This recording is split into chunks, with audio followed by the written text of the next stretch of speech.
Hello YouTube world, my name is Nicholas Montez and you're watching my YouTube channel, The Teenage Movie Critic, and welcome back to my YouTube channel, everybody. And today we are doing the final Oscar ranking, and today we are ranking all 10 Best Picture nominees. Let's go ahead and get started.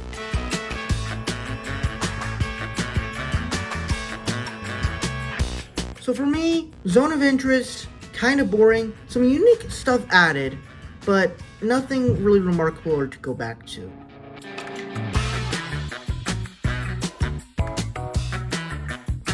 Now, Poor Things, I think actually has some unique performances and some pretty good worldview and some really good costume design and cinematography, but it is kind of a weird film, so that's kind of why it's a little bit lower on the list.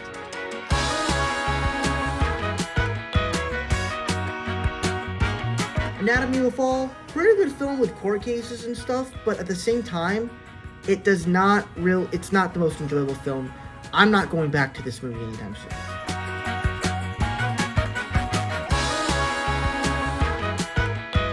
Now, in case you don't know, there's kind of a big gap between Anatomy of a Fall and Maestro, and honestly, this is actually one of the first films I love of the Oscar nominations. Maestro is a great film.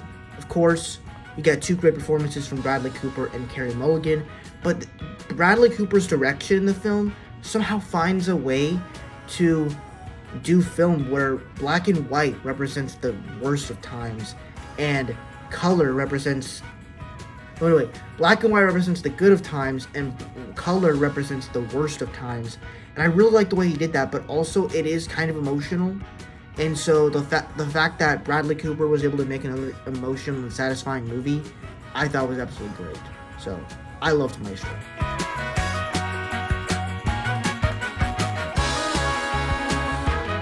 Now, Oppenheimer, I know what you're thinking, a lot of people have this higher up because they actually believe this is the one to win, the Best Picture winner. However, I actually think, in my opinion, I do think this movie's going to win Best Picture.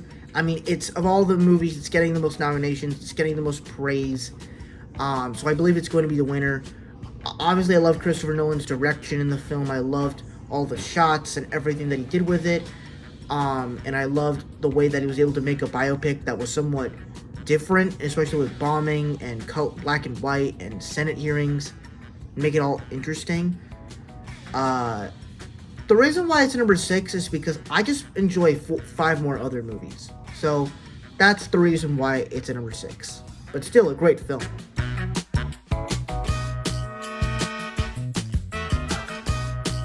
And yeah, I'm a Barbie fan. I loved this movie. I thought the cast, every person in this movie was pretty likable.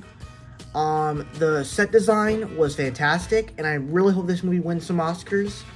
The performances were great, and the story was actually kind of unique that I never thought I would see in a Barbie movie. So that's actually pretty cool.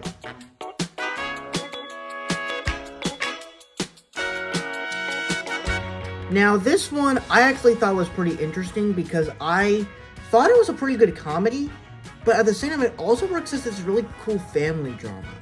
And both performances of Jeffrey Wright and Kingsley Benadire, I forgot the other guy's name. He actually is a Best Supporting Actor. I thought overall it's a great film. Kind of unclear messages, but I love the family drama of it.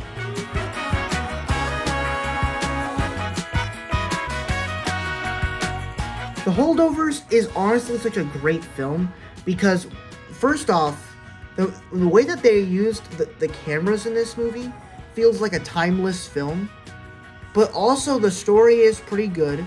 The characters are kind of enjoyable and likable, and in some ways, you actually care about all of them and all the storylines towards the end of the film. So, I loved The Holdovers.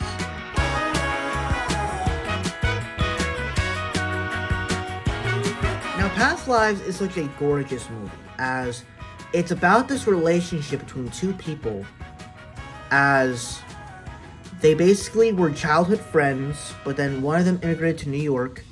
They finally meet up after everything, and when one of them leaves, and after they reunited, in some ways, I love that this is a love story, where it's like in a past life, they are destined for each other, but in this one, they are not.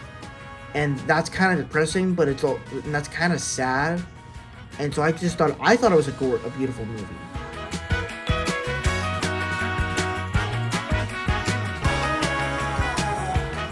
And for me, Killers of the Flower Moon, while I don't think it's going to win Best Picture, I do think it is the best of the Best Picture nominees. I just love this movie. I love the way not Christopher Nolan, the way Martin Scorsese directed this film, from the performances to the characters to the whole world of it.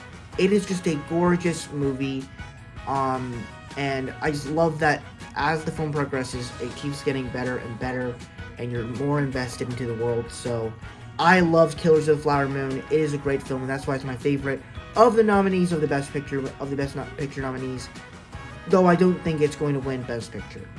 That's my ranking of all the Best Picture nominees. Thank you guys for watching. I really hope you enjoyed it. Don't forget to like, comment, and subscribe. All my social media stuff is somewhere in the about section somewhere.